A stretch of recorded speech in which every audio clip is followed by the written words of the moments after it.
Disclaimer: brokenly writhing worst jeopardy. 4 random common words. Chapter 36.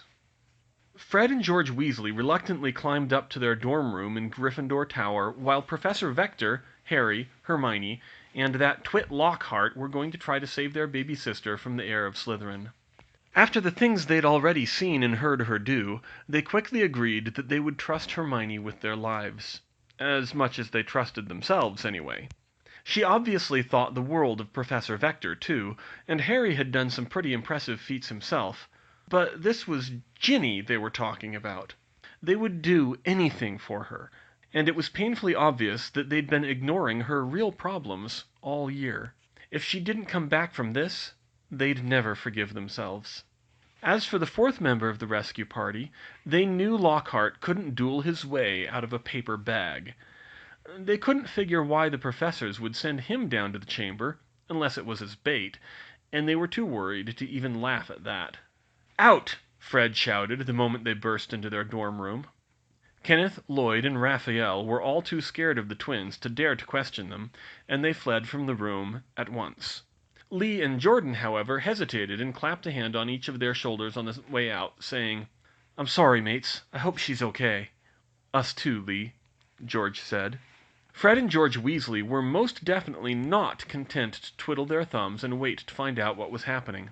Once the room was clear, Fred plunged a hand into his robes and pulled out the one secret they kept from Lee. "I solemnly swear that I am up to no good." The Marauders' map unfolded, page by page, floor by floor.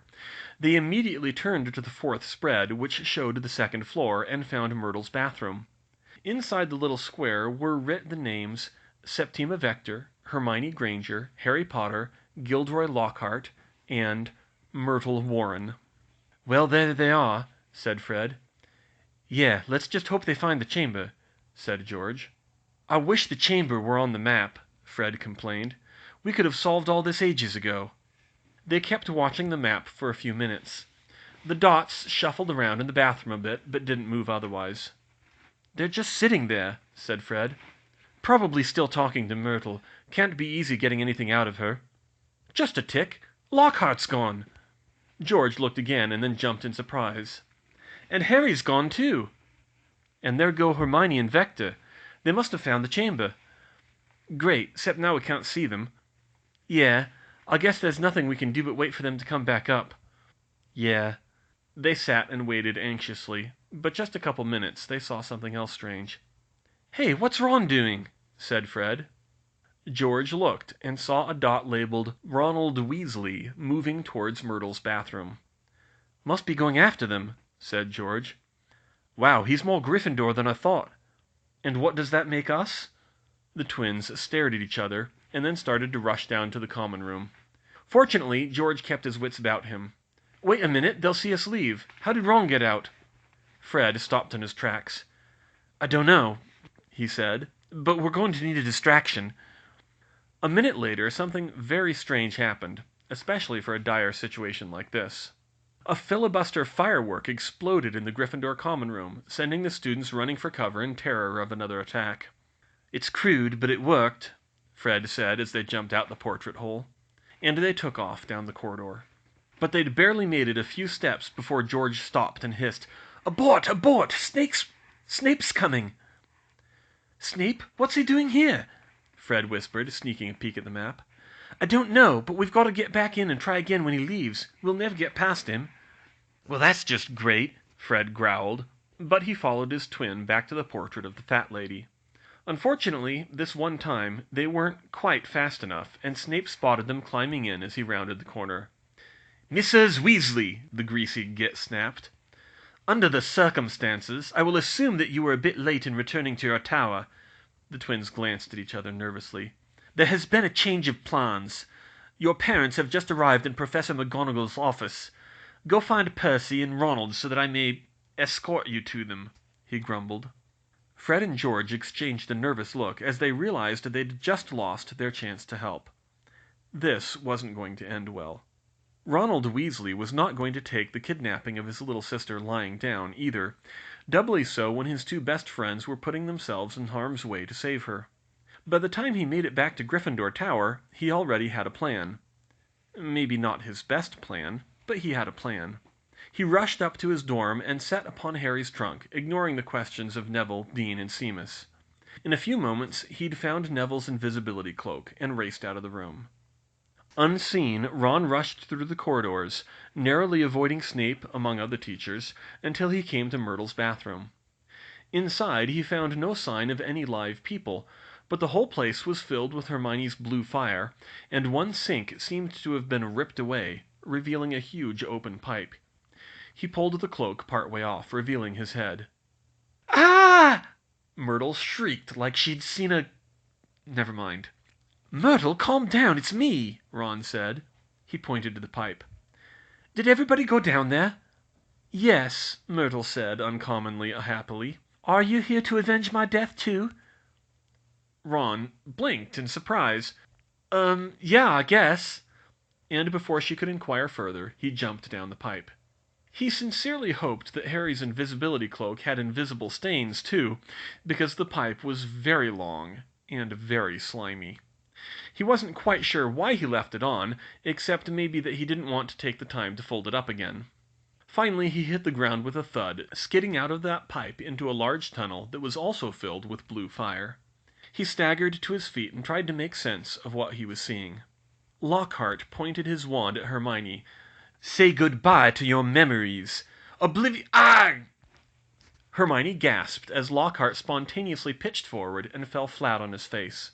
At that moment, the ropes binding her snapped by accidental magic, and, acting on instinct, she ran forward, kicked Lockhart hard in the stomach with a satisfying thud, and grabbed all 4 of the wands from his hands. It was only then that she looked up and tried to figure out what had interrupted his spell. And Ron pulled off Harry's invisibility cloak and appeared out of thin air with a half-grin on his face. "Been wanting to do that for months," he said. "Ron!" Hermione jumped over Lockhart's winded form, grabbed the red-headed boar, and hugged him for all she was worth. "Oh, thank God! Thank Merlin!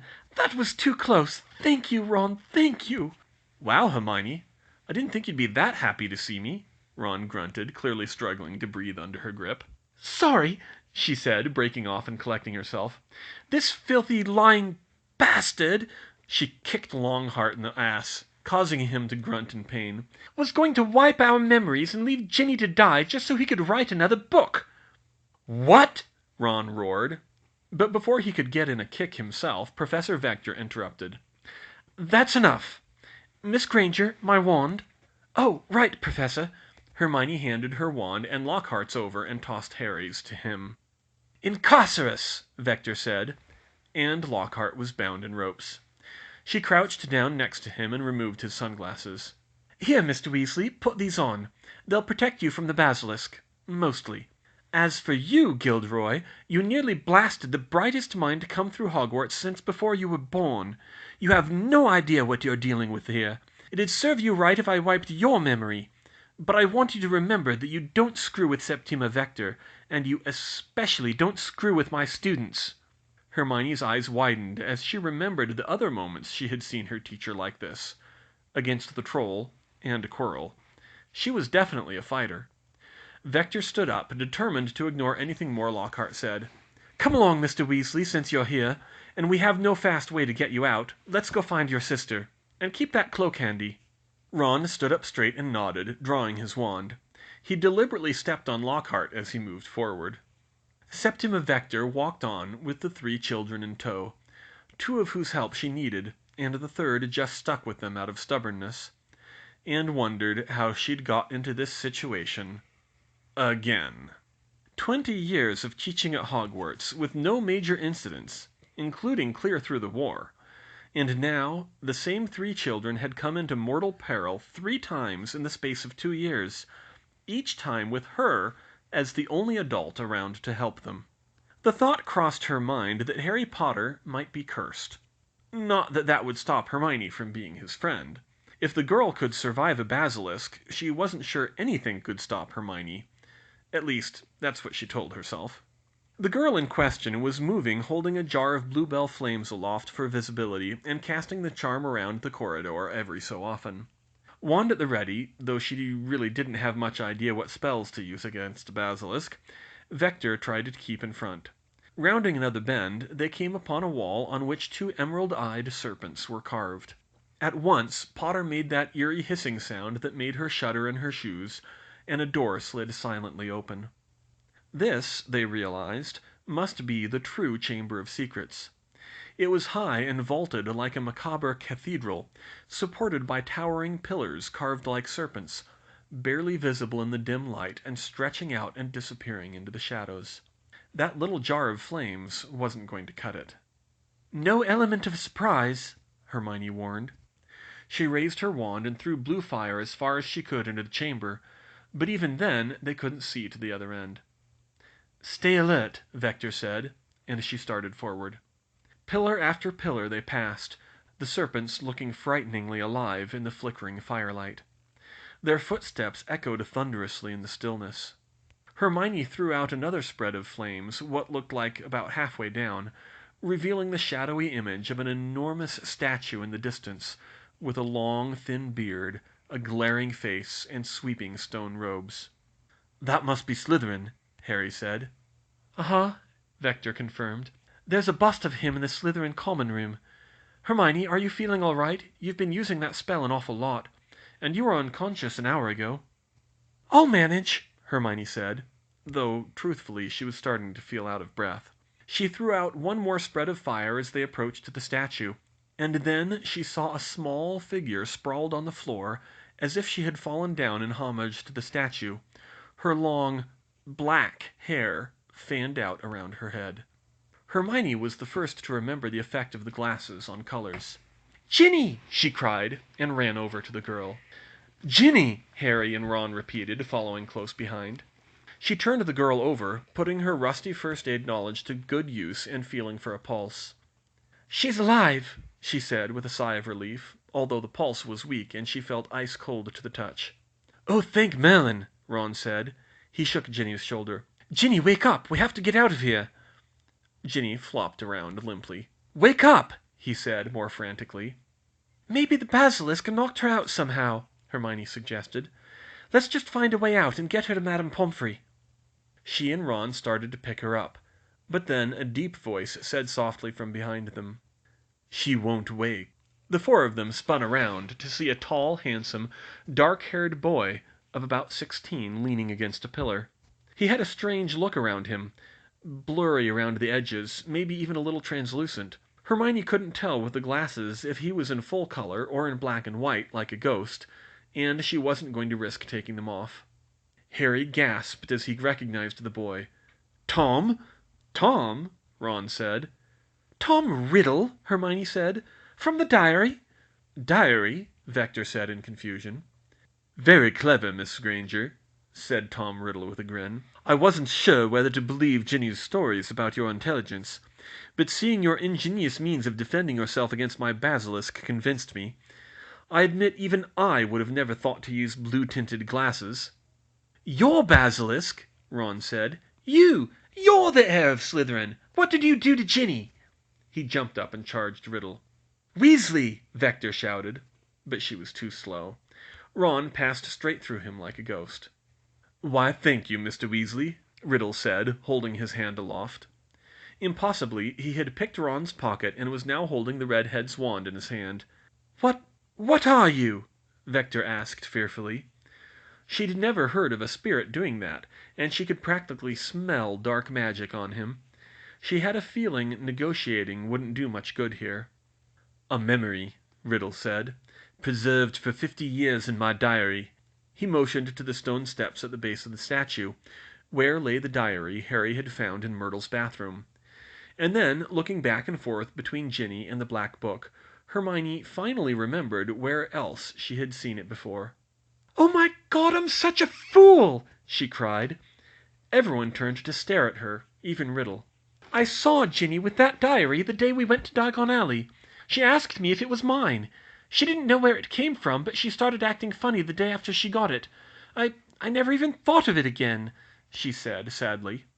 "Oh yes, Miss Granger," Riddle said, his evil grin growing wider.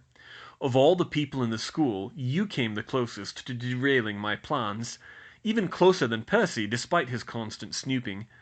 I was expecting a girl with no friends her own age, who despaired over coming to school with second-hand books and robes, who was constantly teased and overshadowed by her brothers." Ron's face turned eerily dark through the glasses, which meant he was flushing deep red. "And then you came along and befriended her, giving her a real human being to prattle about all her pitiful worries and woes to, forcing her brothers to recognize her Quidditch skills, helping her prank them back when they pranked her. You very nearly wrenched her from my grasp." Tom let out a cold, almost falsetto laugh. "But I've always been able to charm the people I've needed, and as soon as you felt that your own life was in danger, suddenly you were too wrapped up in your own worries to pay attention to her." Hermione sank to the stone floor in horror. How much of this mess had she brought about? But Ron was growing increasingly enraged. "Tell me what you did to Ginny!" A bang issued from Ron's wand in Riddle's hand, and Ron was thrown back into Harry and Hermione and lay sprawled on the floor. "Ah, Ronald, the most clueless brother," Riddle said. "It's not what I did, it's what Ginny did. I was the only one there for her when all her friends and family abandoned her, when she didn't think she could talk to anyone else, when she despaired that the famous, great, good Harry Potter would never like her." He let out a creepy, girlish sigh. "And, of course, when she started having blackouts and tried to figure out why.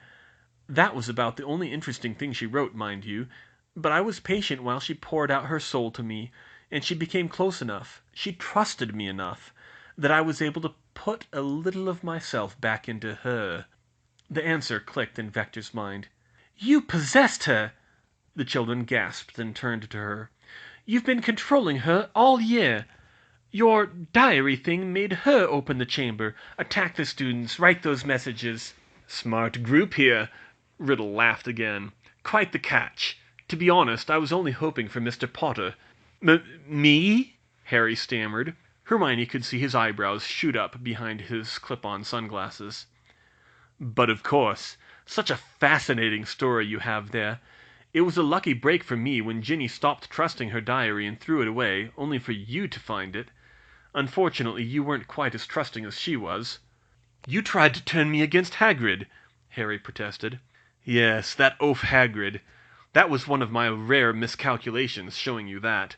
You saw through it almost as fast as Dumbledore did, and I spent the next 2.5 months trapped at the bottom of your trunk. I was most displeased when Ginny panicked and stole the diary back, but I had to make do. I was sure I could lure you down here if one of your little friends was attacked. But then I seemed to have underestimated you, Miss Granger, the brains of your little trio.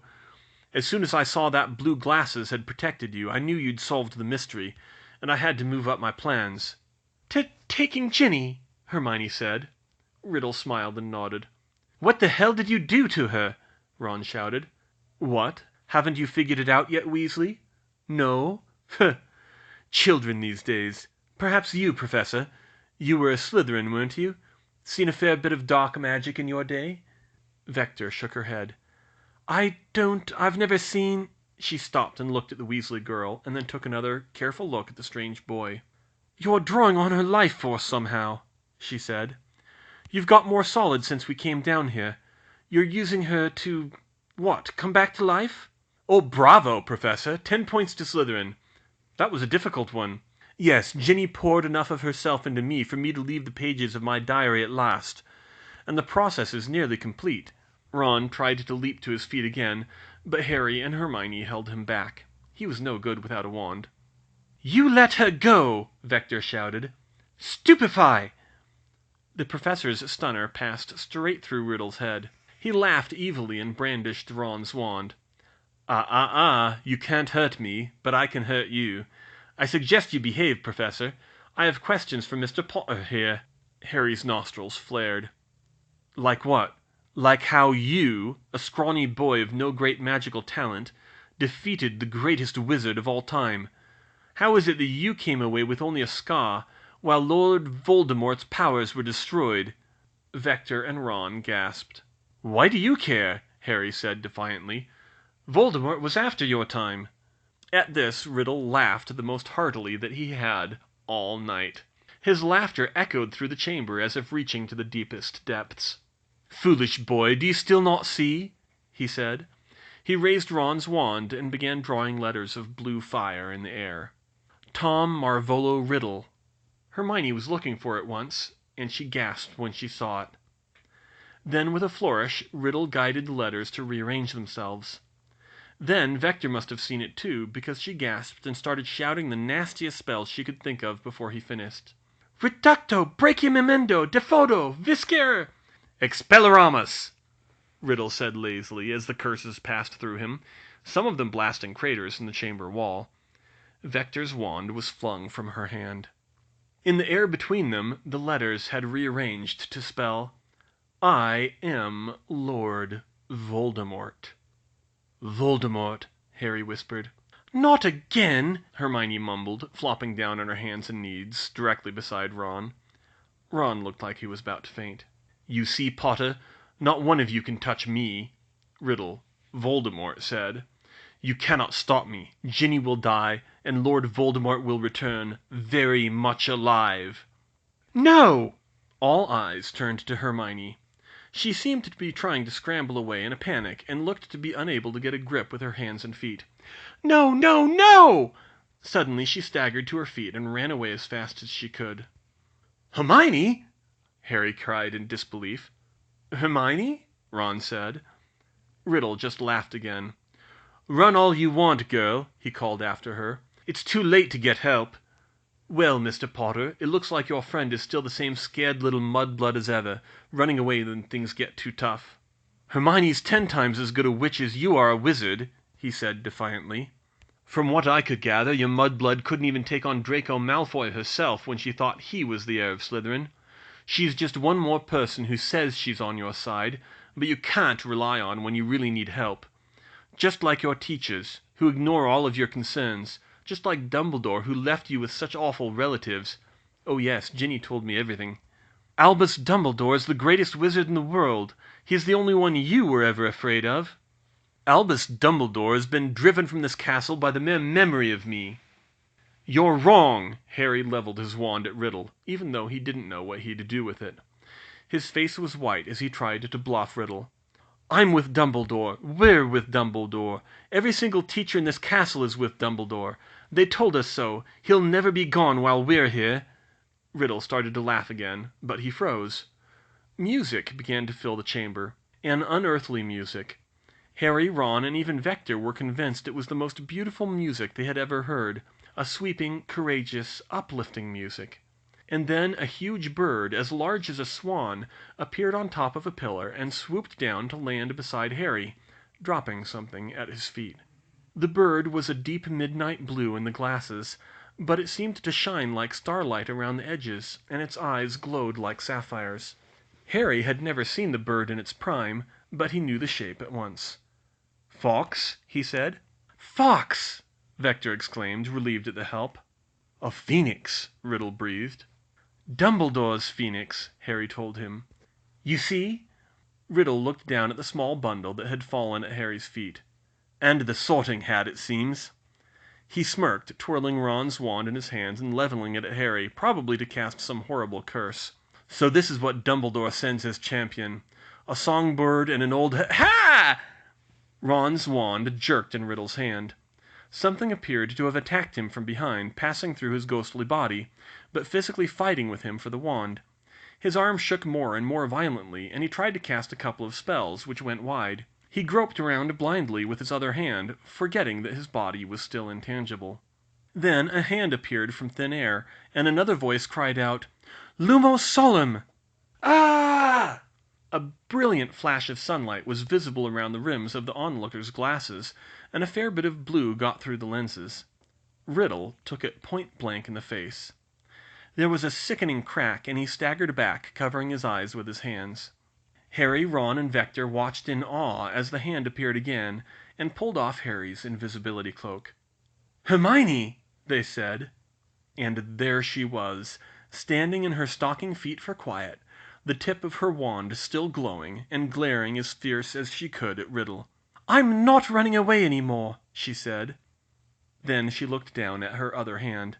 "Oh, Ron, I'm so sorry!" Ron paled when he saw her hand. His wand was snapped clean in two. "My wand!" "I'm sorry, Ron. I had to get it away from him. I'll buy you a new one. Wait a minute." She raced over to Ginny and felt around her robes. In a few moments she fished out Ginny's wand. "Here, use hers for now." "You've got to be kidding me," Ron whined. But he took Ginny's wand. They heard a growl. "Forget the questions," Riddle said. Then he let out a long string of hisses. There was a stony grinding sound, and the mouth of the huge statue of Salazar Slytherin opened. "The basilisk! Run!" Harry yelled. He snatched up the sorting hat and backed away, trying to hiss back. "Parseltongue won't save you now, Potter. It only obeys the heir of Slytherin," Riddle said. Ron and Hermione scattered. Vector picked up Ginny and threw her over her shoulder before heading back towards the exit. Riddle hissed something else. Hermione didn't know what he said, but from the way Harry screamed, "Hermione, watch out!" she could guess that it was something along the lines of, "Kill the mudblood." She ducked behind a pillar and tried to think of a spell that she could possibly use. As a powerful magical creature, the basilisk was sure to have a powerful magic-resistant hide that would block most of the spells she knew. Professor Vector was firing curses blindly behind her as fast as she could, hoping that something would get through. "Conjunctivitis! Diffindo! Percutio! Reducto! Defodo! Bombarda! Confrigo! Dispulsa! Incendio! Immobilis!" Hermione could only cast a handful of those spells, and not as powerfully. Dazzling the basilisk with light like she had Riddle was the only thing that came to mind. If only she knew some kind of armor-piercing spells. "What the—" she heard Harry say, and she saw him pulling something long and glittering out of the sorting hat. But then the worst happened. The basilisk glided into view, turned its head, and looked at her. She couldn't make out where its eyes were in that split second, but she felt them hit hard. She squeezed her eyes shut and turned away. She was still conscious, but it was like being hit with a pipe. She had a wanging headache again, and all that spellcasting before was catching up with her. Good God, it was huge! 40 feet long, maybe 50. She could hear it slithering closer and closer, looming over her. A drop of deadly venom dripped down from its fangs and burned a hole clean through the skirts of her robes. "Hey!" Harry yelled, and at the same time Fawkes screeched. Hermione squinted in the flickering light and thought she was hallucinating. She saw Harry running straight at the basilisk with a huge sword, but he staggered and fell to his knees, clearly having been caught by its gaze. It lunged to strike, but it jerked back again when Fawkes screeched again and dived at it. The snake roared in pain, and Hermione chanced another glance up at its head, confirming what she expected. Fawkes had pecked out its eyes, preserved by the regenerative powers of the phoenix. "It's blind!" Hermione screamed. She whipped her glasses off her face. The world looked green from the yellow afterimage, combined with the bluebell flames strewn around the chamber, but it was much brighter and clearer. "Fawkes blinded it! Ah!" In its flailing, the side of the basilisk's head struck her in the chest and knocked her into the wall. She was sure she felt a rib crack, and she collapsed in pain. Riddle was hissing with rage. The basilisk turned on Harry again, striking blindly. Harry was on the floor, holding the sword up above him. He rolled out of the way as the King of Serpents' many fangs missed and gouged into the floor inches to his right. Its teeth scraped on the stone. Then his left, a fang broke off on the floor. Over his head, Harry thrust the sword upward, gouging into its throat and tongue. It jerked back in pain, but lined up again, ready to strike directly at Harry's face. "Hey!" Professor Vector and Ron were running at the basilisk, sunglasses off and shooting spells. Ron's hexes were sure to do no more than annoy the beast, but Hermione pulled herself up and joined in with what spells she knew, anyway. Vector, however, was aiming powerful curses at its mouth and empty eye sockets. Most of her spells splashed off the armored skin of its face, but one incendio slipped between its jaws and struck the sensitive flesh and the roof of its mouth. The basilisk roared in pain again, and it lunged towards the source of the spells. It barely missed as Vector jumped back. Not bothering to remove his clip-on sunglasses, Harry flipped over and scrambled forwards, sword in hand. When the snake brought its head down again, he pushed off with his feet, running the 2 or 3 steps of space under the huge arc of its body, and thrust the sword into its jaw with all his strength. The glimmering steel thrust through the cut flesh of its lower jaw, through the burnt flesh of its upper jaw, and straight through the beast's brain, emerging from the top of its head. Hermione, Ron, and Vector gasped as the monster of Slytherin, 1,000 years old, shuddered once and collapsed lifeless to the chamber floor. Right on top of Harry! "Harry!" Ron and Hermione yelled. "Potter!" Vector said. She didn't even try to levitate the carcass. She just pointed her wand and yelled, "Depulso!" The snake's body rolled off of Harry under the banishing charm, flipping Harry over in the process. "Are you all right, Mr. Potter?" she said worriedly, casting what few diagnostic charms she knew. "I'll live," Harry said. Hermione wasn't sure Harry was the best judge of that, but her teacher seemed to calm down as she examined him, a little. "Is it dead?" he asked. "Yes, Mr. Potter, it's definitely dead. Now lie still, you're still in bad shape." "Ginny?" he said weakly. "Still out cold," Ron said. He dragged Ginny back to the group from where Vector had set her down. Hermione staggered towards them, clutching her chest above her cracked rib and still nursing her headache, feeling like she was about to collapse from exhaustion. And then Riddle, Voldemort, strode towards them in a rage, still blurry, still transparent, but nearly solid now. "You think you've won, Potter?" he ranted. "You've lost. You may have killed Slytherin's beast, but you still can't save Ginny. Lord Voldemort will return, and then I will kill every one of your friends and save you for last. I think I'll start with the mudblood." Hermione stared at the wicked wizard like a deer in headlamps. She didn't know what to do. Ginny was going to die, and her own chances of making it out of here still looked slim. But then she made the connection. The diary, the broken fang, the hole burnt through her robes.